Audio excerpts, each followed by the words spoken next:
Wow, that was dark. Alright, spoiler alert, this show wrapped up about a week ago, so I will be talking about things that happened in the finale here. You've been warned. Alright, here we go.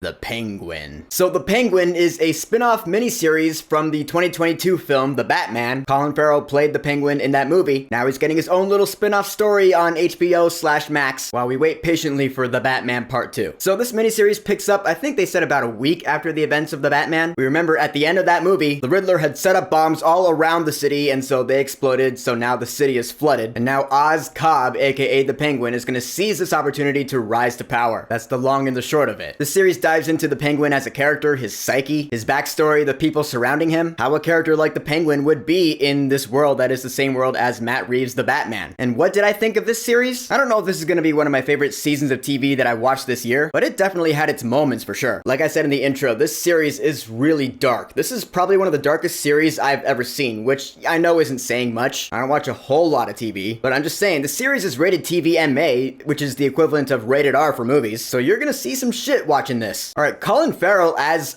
Cobb, or I'm gonna call him Oswald Cobblepot, because that's his name as I've known it for years. I hate it when adaptations change names like that. The Penguin. Colin Farrell was awesome in this series, of course, because he was awesome in The Batman. Aside from the awesome makeup, his acting is just phenomenal as this character. And like I said, you get to learn about his psyche, you get to learn all about him. This series is a deep dive into this character, which I've never really seen before, I'll be honest. Like, the Penguin character, as I've known him for so long in Batman lore, he was never one of my favorite Batman villains by any means. The way I've always known him, he's this mob boss guy with a deformity. That's why he's called the Penguin, because he kind of limps, which he does in this universe as well, but he doesn't have any superpowers. Sometimes he'll have gadgets, but this series, it shows his rise to power after the events of the Batman. So really in this series, you get to see how much of a smooth talker he is, kind of. He can talk his way out of any situation. Like, there'll be a scene where he's being held up at gunpoint and he's like, wait, I can get you this. And the guy holding the gun to him is like, alright, I'm listening. You know, a lot of scenes like that in this series. He's a pretty smart guy. And early on in this series, he adopts a protege named Victor Aguilar, played by Renzi Feliz, which the more I see him as an actor, the more I love him. He's really up and coming. I mean, I've thought he was great ever since Marvel's Runaways. And throughout this whole series, you just feel bad for this kid, man. He has a stutter, he's really nervous, at first anyway. He does gain confidence as the series goes on, but man, that episode where he has his girlfriend, I think it was the third episode, and he has a chance to just run away with her, leave the clutches of the Penguin. The whole episode, I was like, yeah, man, do it, go, get out of there. But he ends up staying. I was like, dude, you are really,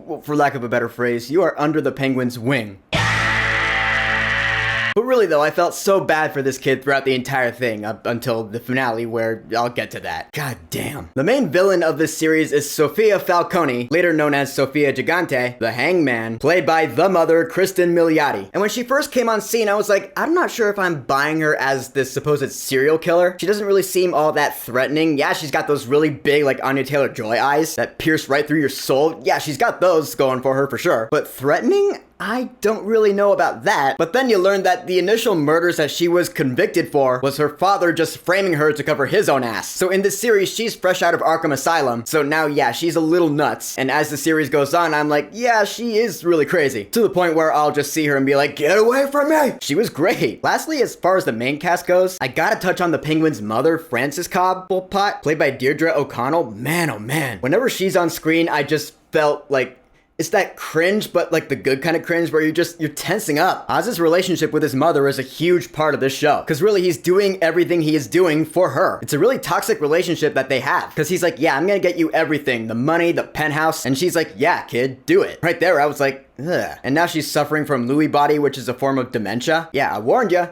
Pretty dark. Even some of the guest stars I thought were great in this show. Like Mark Strong as Carmine Falcone, which, yeah, that's a recast because John Turturro played that character in The Batman, but I thought Mark Strong was great as Carmine Falcone. In fact, I dare say this is probably the best acting I've seen from him yet, because I've seen him in a few things, but I'm not the biggest Mark Strong fan, like in general, because his characters are usually really one note. I felt this was something different for him, and I gotta commend that. Same thing with Clancy Brown as Salvatore Maroni. I know Clancy Brown most for being a voice actor. He's Mr. Krabs. I know he's done some live action stuff, but I've never seen him do anything like this. This series showed me, oh no, Clancy Brown's got some really good acting chops. He is an actor, yeah, props to him. And that's another big aspect of this show, is the war between the Falcones and the Maronis, which are two long-lasting crime families in Batman lore. This series plops the Penguin right into the middle of that gang war. He's basically like, alright, I gotta take out these two big Titan mob families to rise to the top. And so the series sees him doing that in all that entails. I'm not usually big on crime shows like The Wire, I've never watched that, or mob shows like The Sopranos, I've never watched that. Why'd I watch this? Because it's a spin-off of The Batman, that's why. Then again, The Batman was more of a crime drama than anything else, so I shouldn't be too surprised here. That was my long-winded way of saying that I was kind of bored throughout some points in the series. And I'm not blaming this series for that at all, let me be clear. This series is not for everybody, it's just not. If you're not into that slow burn mob drama kind of story, then this ain't gonna be your thing, because that's what this is. But that being said, there were some parts that were really interesting to me as well. Like, they developed this new drug called Bliss, right? It's based from those bleeding tooth mushrooms, and that's like their new game changer. That's how Penguin's gonna rise to the top with this new drug. Alright, that's interesting-ish. But what I really like is the fact that we get the backstories of pretty much every main character. We get Oz's backstory, we get Victor's backstory, we get Francis's backstory even a little bit, and of course Sophia's. We really dive into these characters, and I liked it, because they're all fucked up in their own way, and you realize, yeah, that's just Gotham City being Gotham City. This is why Gotham City is Gotham City. You know what I mean, right? Like, in this world that is the world of the Batman, this specific Batman world, Gotham City has been established as just the worst city ever. It's the pits. No one should be living there ever, but it turns out it's just a mega city where a lot of people happen to live. It corrupts its own citizens. I just find that really interesting. That's a neat take on Gotham City. So the series is going along, and we get to the finale, which, oh my god. Basically, in a nutshell, we have that showdown between Oz and Sophia. He has her at gunpoint, and he's like, see you in hell. She's like, I'll save you a seat. And then she turns around, Oz is gone, and the police show up, so yeah, she's incarcerated in Arkham again, and she gets a letter from her half-sister, who we know, yeah, that's Selina Kyle. That's Zoe Kravitz in The Batman, Catwoman, which, yeah, that does make sense. It was established in The Batman that Carmine Falcone was the father of Selina Kyle. Didn't even put that together in my head until this finale scene. So alright, what's gonna happen from there? We don't see what the letter says, so I don't know. Then we get to the scene with Oz and Victor, which,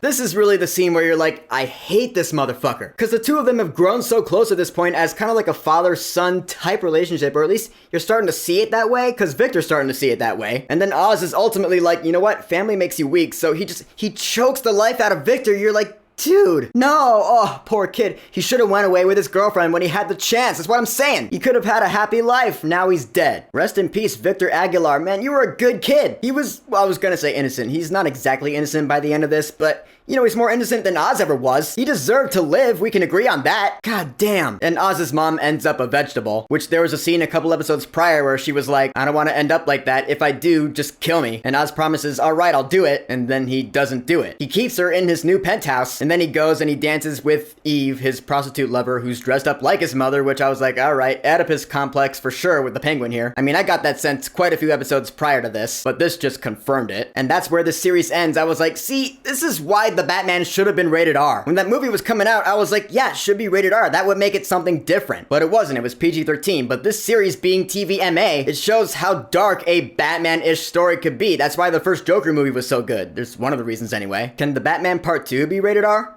I don't know. The music in this series was composed actually by Mick Giacchino, who is the son of Michael Giacchino, who composed the music for The Batman, among a bunch of other shit. But Lil Mickey here did a pretty good job too. I like that Jaws-ish penguin theme, that dun dun. That's good stuff. I'm looking forward to hearing what Mick does next. But in the end, the Penguin series, yeah, it was pretty cool. Again, I don't know if it's gonna be one of my favorite TV seasons I've watched this year, but it is a solid deep dive into this world that is the Batman epic crime saga. I love Gotham City in this series. I love the characters for sure. There isn't a single character you end up really liking, except for poor Victor, and he dies. What can I say? I just like how dark the series got at times. That was cool. It was slow at quite a few points, and I was kind of bored a couple of times. Like, I don't really see myself watching this again anytime soon, but I'd say it's pretty good setup for The Batman Part 2, and that ain't nothing. So, The Penguin. Have you watched it? What are your thoughts on it? Whatever you think, go ahead and leave a comment.